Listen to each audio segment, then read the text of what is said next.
Hello, everybody, and welcome back to another episode of the Cinema Wave podcast here at the Culture Wave Media Network. And we are finally here discussing the finale of Star Wars: The Skeleton Crew on Disney Plus. I am one of your hosts. My name is Darian Scalamoni. I am joined, as always, by my Star Wars aficionado, Mark Jacobino. What's up, Darian? Hey, everyone. We've been on this trek now for 7 weeks. Yeah, because they did the first 2 episodes in one swing.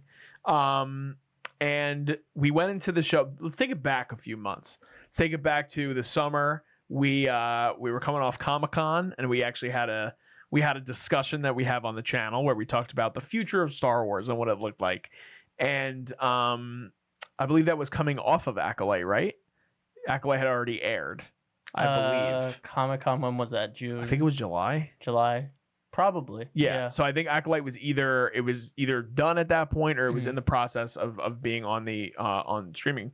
And we didn't have a lot of confidence. We didn't have a lot of confidence in Star Wars going forward. We didn't have a lot of confidence in the show. We discussed how the show was filmed at this point now 4 years ago, which is crazy to think about. And I know you had questioned out loud, very vocal about it. You said, I don't know if the show exists. Yes. And it did exist. It is now fully out. And at this point, we will say, if you guys didn't already know this, we'll try to not discuss spoilers a lot in the beginning, but this will be a spoiler discussion for the finale and the season as a whole. But Mark, I am curious, one, your broad thoughts on the series, but I want you to start with the second question that I have for you, which is, what was your satisfaction level at 1 to 10 by the end of the show? When the show wrapped up and we had the ending, how did you feel about the show as a whole and Star Wars and its impact on Star Wars going forward? Yeah. Satisfaction, an 8 or 9. Just like really happy with it. I think it felt like Star Wars. It brought a lot of interesting ideas to Star Wars, even though it wasn't wholly original in the way it told its story. It felt refreshing for Star Wars, and I enjoyed the characters. The story itself was just a fun adventure. The themes were very strong, and that was refreshing, just coming off of Acolyte and a lot of failed live action projects. So on that front, yeah, 8 or 9, like really happy about it. Again, if you've heard our conversations of Star Wars before, Andor and Skeleton Crew were 2 shows that were on my lowest anticipated list when I first heard about them, back in 2022. And now they both sit as my 2 or 3 of my favorite seasons of Star Wars live action TV. Again, not saying that bar is extremely high, but it is something to say. Like it is a positive coming out of this. Yeah. Broad thoughts on the show. How did you feel about the genre aspects of it? We've been discussing it week to week, but just again, wrapping up the show as a whole now that it's fully done, how did you feel that it was executed as a Star Wars show now? Yeah. The themes, I think, were most important. I think a lot of them came together well in the end. I think it, shined a light on a thing that George had always said that Star Wars should be, and it's a story for kids. It's supposed to be aimed towards, 10, 12-year-olds and just coming into the world and starting to understand, making their way in the galaxy or their way in the world. And I think this show was very much made in mind, with that in mind. And John Watts, what was the other Christopher Ford. Yeah. I think they had a great understanding of Star Wars and what they wanted to do. And I think the show had direction, it had purpose, it was planned out. And, there's the open-endedness of the ending. I'm not going to spoil it, but, there is an open-endedness that leaves it open for 2 seasons, but it feels like a complete story in 1 season, which is, again, something that with streaming, with Star Wars, everyone wants to leave the door open, and that's at the expense of making the season feel incomplete. But this, I think, towed that line where it's like, here's a full, complete story, but also there's room for more. We can do some more with it. So, yeah. How about you? That's where I wanted to start with, from my perspective at least, because last week we discussed the challenges ahead with the finale, because it felt like there was a lot of mystery, which was exciting for the finale, but there was still a lot of questions that we wanted answered. And it was something where we still didn't get a lot of those questions necessarily answered, but it still felt satisfying as a conclusion, which you just said, essentially. Right. I was very pleased with the show. It was a show that I think it was from the beginning when they started basically pitching it as like Stranger Things for Star Wars, which it's not necessarily completely that. I mean, Stranger Things is more horror centric, but there are a lot of 80s tropes in the show. There are a lot of nods to that era, and it definitely plays on the Goonies, which was another show that they said, or another movie they said, which was a huge influence of the show. And I was pleasantly surprised. I think that, like you said, sometimes Star Wars can feel a bit childish, but again, in the DNA of what George wanted, it always comes back to the fact that it could be something that, though there's like intergalactic violence, it still feels grounded in the way that it could still be for these 10 and 12-year-olds who are coming of age. And centering your show around a bunch of unknown kids is a hard sell. We had been discussing also week to week about, could this potentially be a movie? Could this have been something that they obviously either stretched out to 2.5 hours or 2 hours and put it out in a theater? But I was happy with the way that the show concluded. And I also think, like you said, I definitely think it leaves room for a potential second season and more of that pirate lore that we're starting to get, even though we lose, spoiler alert, again, we lose all of the pirates in the end, obviously, besides Jod. This band of pirates. This band of pirates.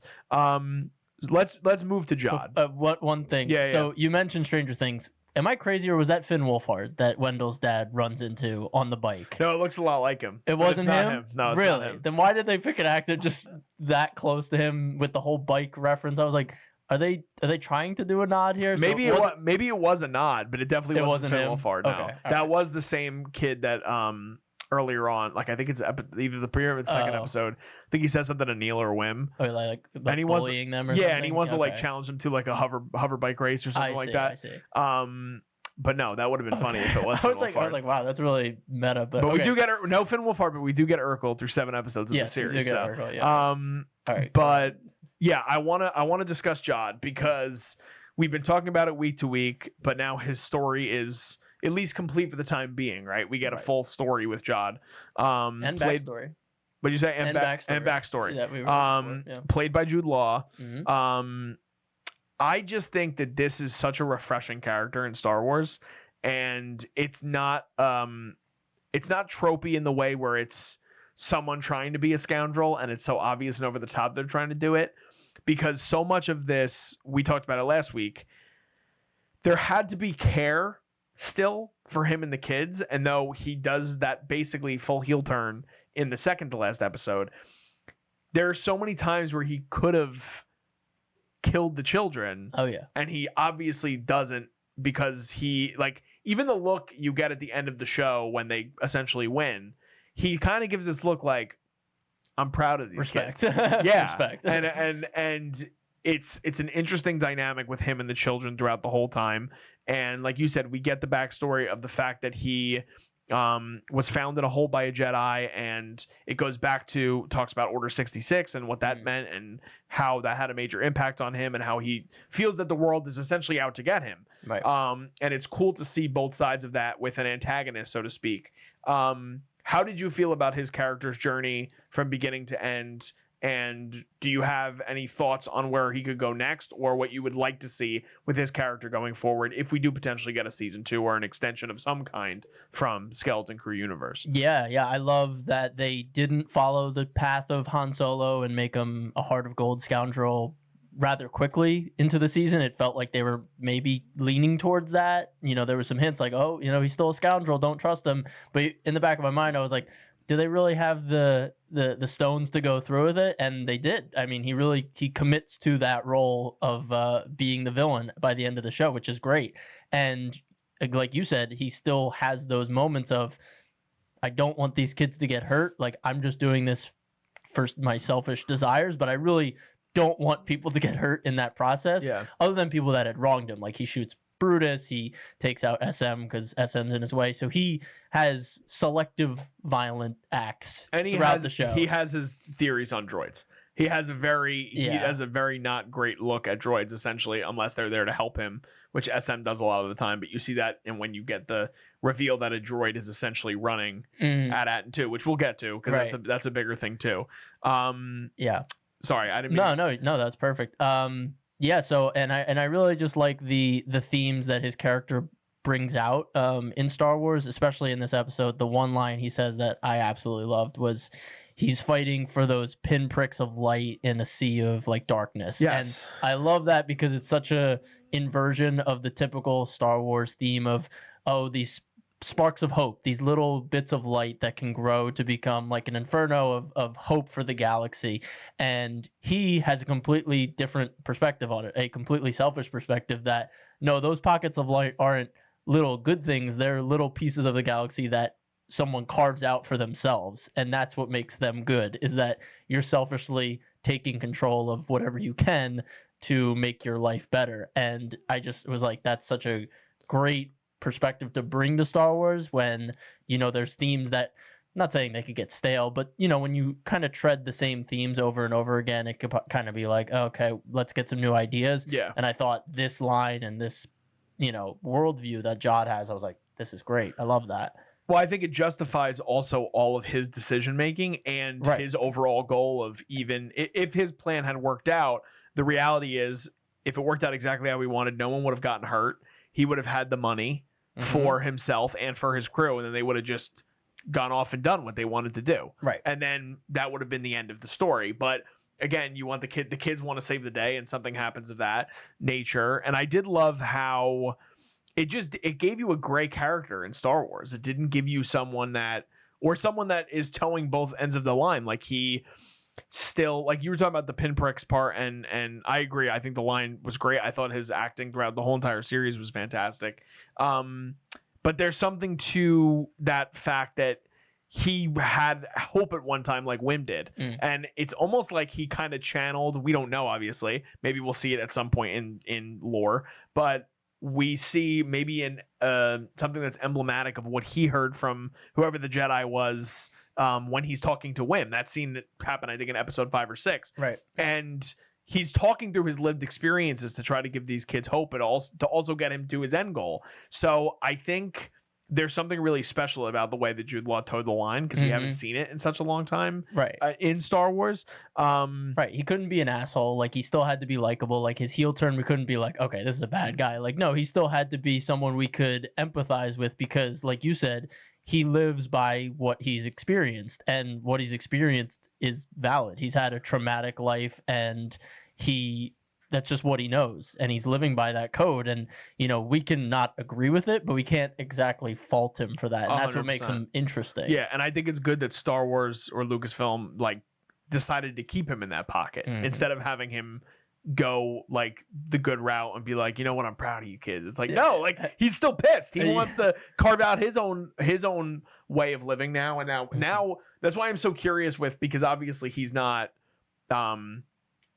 killed in the end. Like, we see that he's still kind of sitting there and just either waiting for whatever his fate will be, or he's waiting to be captured by the X-Wings and whatever. But he's just kind of reveling in what happened. And I think that's why it's exciting for a potential season 2, which I want to talk to you about for a second, because I don't know if we discussed this maybe last week. We might have done it off camera. But the reports of the show is that it's not performing necessarily well. And we talked right before we started rolling about how some people were like, I wish this show maybe came out before Acolyte, because Acolyte left such a bad taste in the majority's mouth. I'm still like, we get comments on some of our reviews that people enjoy the Acolyte. So we don't like the show necessarily, but there are people that enjoyed that show for what it was. And that show was canceled. And no other Star Wars show to this point has been labeled canceled. Since Disney Plus has started, with the exception of The Acolyte. And I think that a lot of people were really upset with the way that was handled, and the fact that it was the first time that Star Wars had the opportunity to completely do something that was either not connected to what we've seen previously, or just taken us so far back to a different era that they could have carved out their own path and it wasn't successful. This show does that, doesn't give us really any direct connotation with anything that had come prior. And the viewership is down for the show. Yeah. So how do you feel about that and the prospect of this show potentially getting a season 2? Do you think they continue that on? Because Jude's story is not complete. And I think there's still room for these kids to grow into these bigger roles in the galaxy, especially Wim, who I think really got stronger as the season went along. Yeah. KB is definitely my MVP of the kids, and we can get to that later too. But your thoughts on a potential season 2 and how they get there necessarily? I think word of mouth has to do its thing, like Andor. You know, Andor, the beginning of Andor, everyone was like, who wasn't a diehard Star Wars fan, they're like, who's Andor again? What is this show even about? And I think people started saying, no, like this is one of the best shows on TV. And when I was saying that to people, they were like, what are you talking about? Like, it's a Star Wars show. And I'm like, no, I'm like, this is like great. And then the Emmys, the Golden Globes, the Peabody comes around and it's like, oh, okay, whoa, okay. No, this is a really great show. Yeah. And so now I think Andor season 2 is going to have much better viewership, just from a critical perspective. People that aren't even Star Wars fans, they'll check it out. And then the casual fans that maybe kind of overlooked it, they're going to watch it. So I think there's a world where Skeleton Crew, when the Nielsen ratings continue to come out, that maybe the season finale might have some better viewership. I'm not saying it's going to be like top 3. Like, I still think the show is going to struggle to get a lot of viewers, but I do think word of mouth will have a strong impact because everyone, or I haven't been online that much about the show, but everything I've seen, all of the critic stuff, all of the stuff surrounding Skeleton Crew is that people enjoyed it. Like, it was overwhelmingly positive from everyone. I didn't really see anyone say, this is bad. Most people said, oh, this is like okay, even in like the most negative perspective, or they're like, oh yeah, this is like above average or average.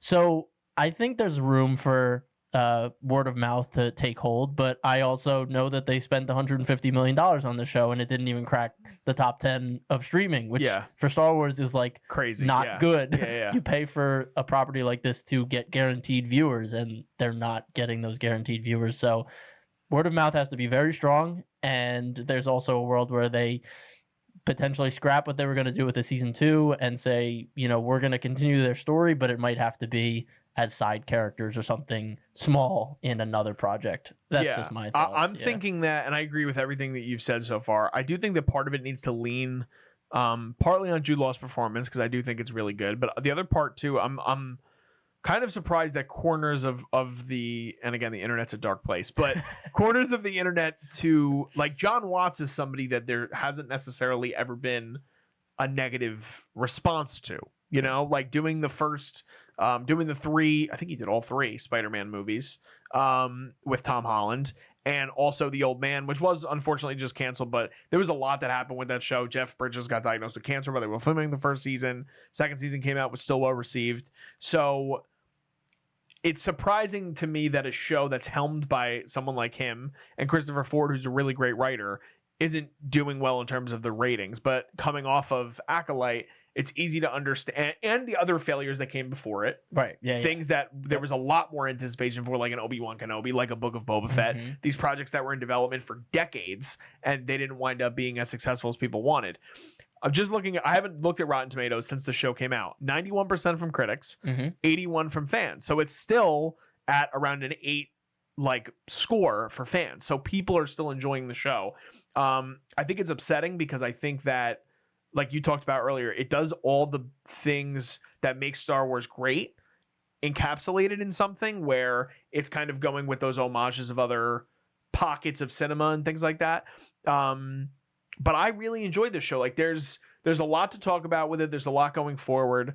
Kerry Condon, which we discussed. We can get into this because I'm sure this might be one of your cons of the season, which I totally understand, and it's also mine. They build her essentially as the second.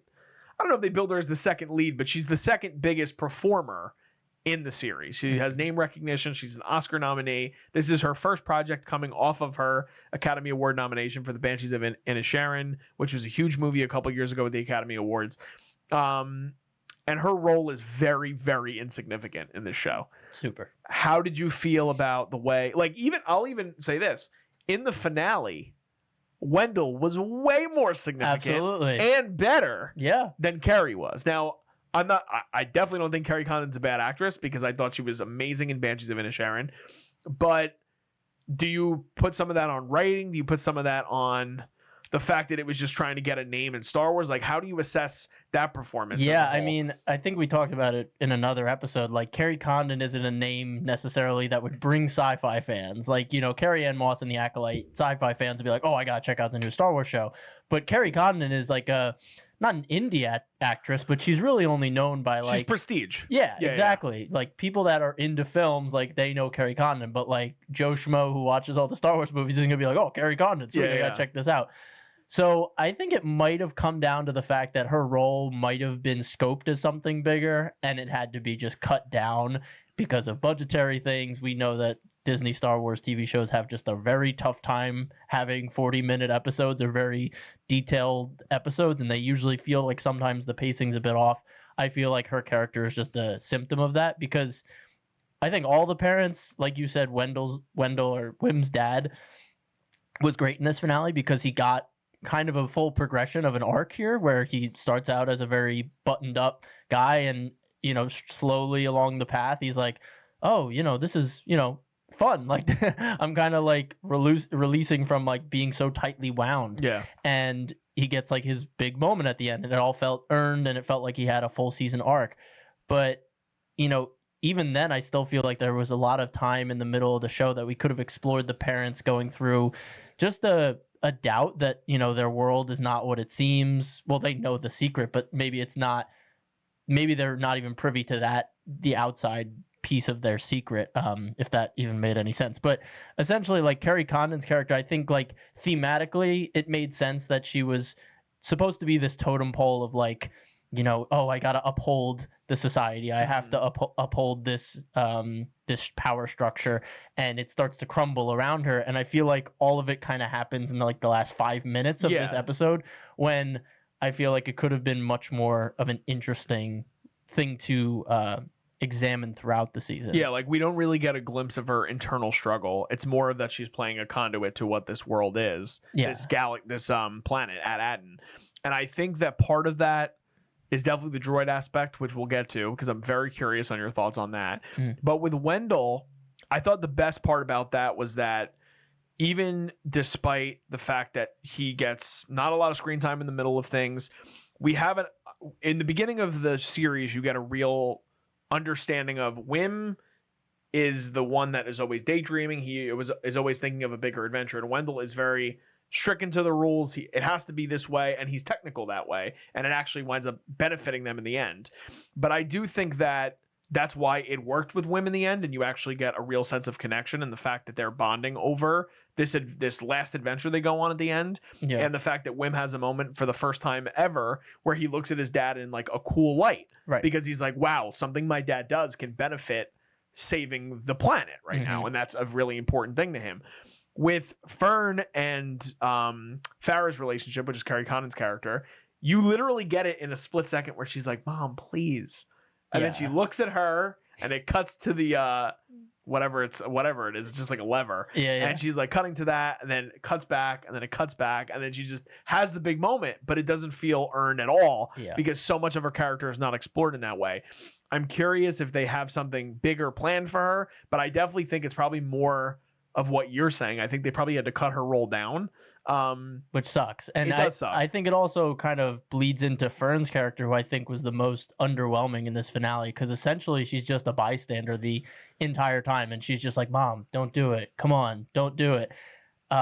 And that sucks. And I can understand, again, if you like zoom out at her arc, like her arc this season has always been someone who takes charge and like leads by action. But in this episode, she has to kind of take a step back and kind of inspire her mom to take action. And KB is able to independently figure things out without Fern telling her what to do. Like, I understand like thematically what they were trying to probably do with Fern and her mom, but it just felt all very condensed here, unfortunately. I think it was the worst part of the finale. Yeah, and which sucks, because I liked Fern a lot. Like, she ended up being, I think, the most impressive actress among the kids. I agree, but I think that her arc definitely got the weakest as we got towards the finale, where I think Neil has his moment kind of midway through the season, but KB and Wim end on a really strong note.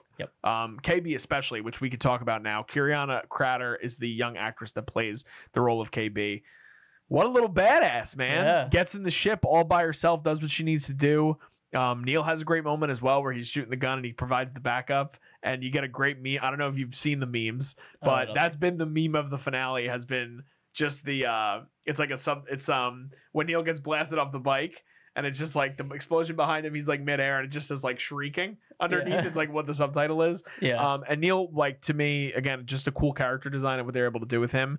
But KB was a character you were really intrigued by early on, and she has a really great complete arc, giving her a real semblance of identity going forward with her character. How did you feel about how they wrapped up her story? Yeah, I really liked it. I think you did a really good job of just kind of summing it up. I mean, I think they tried to do a little bit of a misdirect where she crashes and it's like, oh my gosh, did she die? I'm like, no. It's a kid's like, no. It's a kid's show. And I'm like, there was no explosion. Happen. I'm like, she's fine, but I get they had to insert some amount of stakes or tension to this outside of the room with Jude and all the other kids. So I was like, okay, but yeah, no, I really enjoyed her. I would be very happy to see her in more projects because I think she's really interesting, especially that little moment with her parents were able to like talk to her like as she's fixing the ship. They're like, you could fix anything, and I was like, that's a nice little moment. It's a nice heartwarming moment for sure. All right, let's discuss the reveal of who the commissioner is. So Jude, and we are bouncing around here, but we're just talking about all the big ideas. Jude leads Fern and Farah into the room where the commissioner is.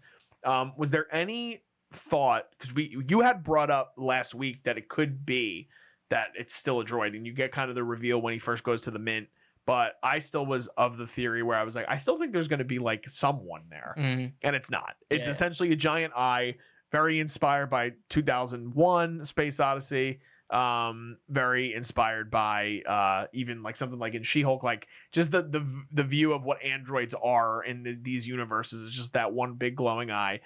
Stephen Fry does the voice of the commissioner. And how did you feel about the reveal that it's something from the droids? It was, and the fact that they're basically running this planet isolated from everything else, and then what Jude had to do to get through that, and now the fact that there's no barrier around this planet and what that could mean going forward. Yeah, I mean, it's interesting. It definitely opens up a bunch of can of worms. Yeah, I think there was a part of me that always kind of believed it would be like a hive mind type droid thing because it seemed like the show wanted to stamp itself as not connected to anything, and it might have felt cheap if we walked in and it was like Hondo or like something along those lines where it was a character we knew. So I like that it stuck to its guns in that perspective. I did think when we got into the room and there was kind of the cables hanging down and it had like it had an Imperial type of iconography to it. I was like, oh, okay, are they going to go the First Order route here? But they didn't, and they went droid, and I thought that was fine. And I like the idea that the droid just like continue to follow protocol. I think it kind of feeds into a broader theme, and it kind of connects to the shield coming down. Like, I feel like the show, one of the biggest messages of the show was like breaking protocol, like the kids like going out and adventuring and exposing themselves to the world. SM, he follows the pirate code the whole time, and then in the crucial moment he defies the pirate code and breaks out. Carrie Condon's character, Wendell's character, like all of them to some degree, break their normal shackles. And then the planet itself literally breaking free of its shackles, and all the citizens looking up and be like, whoa, this whole world we didn't see. This is a lot, and they're exposed. So I appreciate that kind of through line through all of this, and a droid being the leader of the planet, like that also kind of connects to just protocol and breaking free of it. So I thought that's pretty cool. Do you believe that the mint and that whole just system that they have in place, where they have all of this money and they're printing credits left and right? Do you think that that's going to lead to something? Do you think they're secretly sort of investing in the First Order going forward? Like, that's been a rumor or theory that people are throwing out there. Is that something that you think could be possible going forward? I think there has to be some sort of bigger explanation to what's going to happen to all this money now that's just available. I mean, obviously the New Republic don't put it to good use, as we see in the sequels. So I feel like it's going to probably fall into the wrong hands to some degree. But that's probably a question for maybe the Mandalorian and Grogu movie, Thrawn coming back. It's all up in the air now. Yeah, but there's a lot to sort of play with that. But I like that there's still questions leading into what could happen next. I do think it's crazy how you think about the ending of Acolyte and the big reveals of what come in the finale of that versus this. You still have something that's up in the air, but it could be an underlying crucial moment to what kind of is going to come next. I don't know. It's interesting. It's like I've never in my experience with Star Wars, I've never been so intrigued by a mint like something that I think that it has to have a bigger meaning going forward, and what that's gonna mean.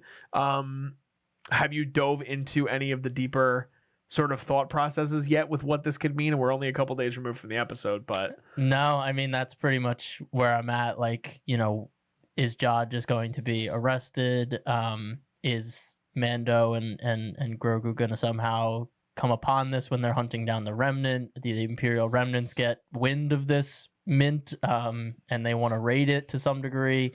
It's all just kind of like fun ideas out there. Or like you said, if we want to explore the more underworld or pirate aspect of the Star Wars galaxy, a mint full of treasure that, a pirate crew just got destroyed going after, and now that mint is open to the galaxy. I think there's a lot of people, maybe Jeremy Allen White as a Hutt would be interested in a lot of money just being up for the taking. It seems like the New Republic will probably be defending this place at this point, now that they're aware of it. But also, how many resources are they going to commit to protecting it? And the Hutts probably took a big hit after Return of the Jedi when Jabba died. They're trying to build themselves back up. Mint might be a good way to go. That's interesting. That's a good thought process. We do get the return of Kim in the finale, which I think Kim will also play a role going forward. I think she's gonna, especially because of the character design and how cool, which we've talked about, an owl creature essentially being in Star Wars is different, and she plays a big role in getting the X-Wings there, and the New Republic here in the finale. I don't know if there's really anything else. I mean, it's a pretty straightforward finale, but we do have, again, a lot of things that happen with the stuff with Jod. We do get the full reveal, I guess, that he's obviously not a Jedi, but he was trained by a Jedi, and he has the abilities of the Force. He has he's able to wield a lightsaber. But there's actually a great moment. I don't know if you noticed this or it's something that I saw in some of the breakdowns. But when he's first shot at, he kind of has trouble with the lightsaber. It's not a very natural lightsaber movement, which is still showing sort of the holes in his game, so to speak, of he's not a completely realized, he didn't get fully realized Jedi training, which I think is cool. And the fact that he's not a Jedi, I think is a good thing going forward. And there's a world where, he was only trained with the Force. Like, if a Jedi's on the run, they're most likely not carrying around another lightsaber to train someone, or they don't want to be seen with lightsabers. So he might have never even received full training at all. He might have just trained with a stick, and that's all he had. So this might have been like a big moment for him to actually get a lightsaber and be like, oh, I was trained on this 30 years ago, but I never actually used it. So there's a lot of cool little things that you kind of draw from his backstory, and I'm glad we got it from him, and it wasn't a flashback. And it was that crucial moment that we were both kind of expecting him to kind of spill the beans on. I guess any other, not to be the negative Nancy, but any other negatives coming out of this finale that was underwhelming outside of maybe the parents and Kerry Condon's character? The biggest thing for me was but we've talked about this week to week, there's some conveniences that happen within it. I mean, the big thing is, at the end of the day, the kids are the heroes and they're going to get where they need to get to. But there were some things that were a bit unbelievable to me. But again, it's a sci-fi show. It's Star Wars, but it's getting shot at by that many pirates and literally the only I'm happy Neil got hit, because I was like, is anyone going to get hit here? This whole entire chase sequence, no one's going to get hit with anything. Yeah. So that was the biggest thing for me.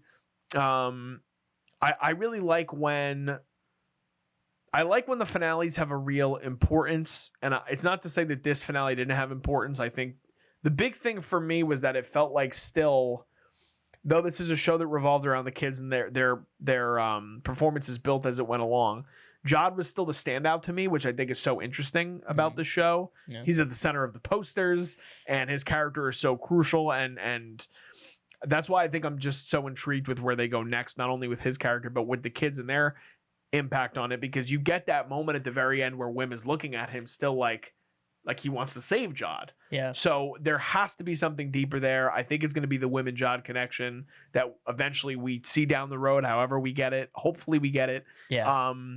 But no, in terms of cons, I mean, there were episodes throughout the series that were weaker than others, but I think overall, from beginning to middle to end, they had a really good story. And I think that at the center of all of it, though it might have been simple, it was something that felt like a bit of fresh air for Star Wars. And I do think, hoping the momentum from this to Andor to Mandalorian and Grogu could be a really nice 3 in a row where Star Wars can kind of catch their breath and do things the right way going forward. It would be the first time, I think it would be the first time that Star Wars had 2 good back-to-back live-action seasons outside of Mando 1 and 2. I think Mando 1 and 2, and that was their first 2. Yeah. And then since then, they haven't had a good back-to-back Star Wars live-action season. So, I mean, the wheels could fall off on Andor season 2. True. I don't think that's going to happen based on what we've seen and what we're hearing.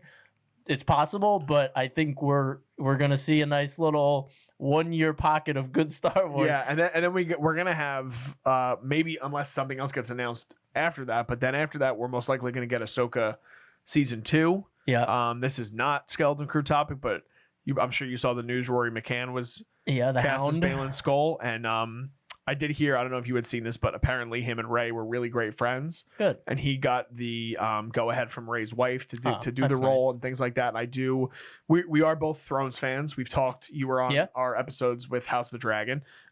Just quickly, how do you feel about the casting and what they could potentially do there with Ahsoka if and when we get to that point, because it looks like that's going to be the next thing after Mandalorian and Grogu. Yeah, I'm hoping there will be some animated projects. I know Vision season 3, the anime ones will be coming out, I think, next year, and I'm hoping there's another announced Lucasfilm animation project kind of sprinkled in there. Keep up their streak. But yeah, I think my only concern with him is I want him to bring the gravitas to the role, and I think I've only seen him as the Hound, so obviously I do not know his full filmography, but I just don't want him to kind of lean too much into the brute aspect of Baylan Skoll. Yeah. I want him to have that gravitas and that high-end knight feel, who's obviously gone astray, but that's really my only concern. I think he obviously has the build for it. He's good friends with Ray, which is great to hear that they might have talked about this previously, and so he has maybe some of those insights from conversations. But yeah, I'm rooting for him. Yeah. Well, it's time for scores. Sure. We're at the end of a show. We're at the end of a season of Star Wars television, and you had a lot of hesitancy coming into it, so I'm very curious on where you ended up with your score. So I'll let you go first. Oh yeah, nice. This might sound negative, but I think I'm gonna go 7.5. Okay. I think it's good. It's above average. It has great moments. I think if it tightened up some of the conveniences, if it tightened up the parents and their kind of storyline in this, I think I might have enjoyed it a bit more. Put it at an 8, but I don't know. An 8 feels like really, really good. Yeah. And for me, at least, I know everyone's scale is different. But yeah, I think a 7.5 is fine. And it might grow on me, honestly. This is a show that is so cozy in a way that in a couple months I might want to rewatch it and be like, oh, this is just nice. So it might go up. But right now, 7.5 I think is good. So we have the same score. I also There have we a go. 7.5. Come on. I feel the same way as you. I think that they're again, it's not really necessarily low points, but it's just certain things where we wanted a little bit more from it. It is nice to feel a positive Star Wars experience for once, or at least since Andor, really, at least from my experience. And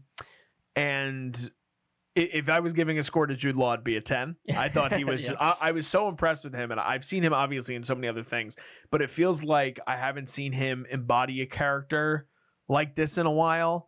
And some of the bigger tentpole stuff that he had done, it felt like so many of his characters were vanilla, which obviously may not even be his fault. It might be the writing. But I really love Jod as a character. I like the kids going forward. I was impressed with the sort of upward ascent of characters like Women KB. I still think that Ryan Keira Armstrong was great as Fern. We need more Kerry Condon. We need to see more of what's going to come of Farrah's character, and I hope we get more of that. Also, shout out to Nick Frost as SM33, because I thought he was great in the show as well. But 7.5 is also my score, so I love it. there we are. Well, We got through another season of Star Wars television, everybody, and it might be our highest rated since we've done this because we missed out on Andor. Yeah, this is a bit smoother of a season that we've been able to talk about. Yeah. So let us know in the comments what if you guys had to give Skeleton Crew season 1 a score, what would you give it? What were your overall thoughts on how they handled the finale, handled the season overall? Where do you think they can go with Jod's character and the band of kids going forward? Do you think there'll be a season 2? We'd love to have a conversation with you guys in the comments about all of that stuff. Also, if you guys want to follow us on social media, we're everywhere. We're on Instagram, we're on Threads, we're on Facebook, we're on TikTok for the time being. Who knows what's going to happen with TikTok by the time this comes out, but we're on there as well. So definitely check that stuff out. And I'd love to give Mark an opportunity to talk about his podcast and his own YouTube channel. Yeah, see, I can't do that. You just rattle it off so nicely. Yeah, so I run the Star Wars Mark of Balance podcast. I have an Instagram. You can follow that at @star_wars_Mark of Balance. And I just started a YouTube channel to put up all my archived episodes on. So you can subscribe there, Star Wars Mark of Balance. Hopefully it comes up on the search bar because it's brand new. But yeah, appreciate you having me on for all this time, and I'm excited for more good Star Wars. Yeah, absolutely. And I will also link Mark's YouTube in the description, so make sure you guys subscribe to that. Subscribe to us. Thank you guys already for everybody that has subscribed to us. We hit our 500 benchmark. We're moving to 1,000. Come on. Give this video a like if you guys can, and comment. Like I said, it really helps the algorithm going forward, gets us in the conversation when it comes to Star Wars and Skeleton Crew. So thank you guys for being a part of the ride. And there's plenty of other stuff in film and television that you guys can check out as well if you're fans of anything else across all the galaxies of cinema. Just signing off, I'm Darian Scalamoni. I'm Mark Jacobino. And we'll see you guys next time. This is The Culture.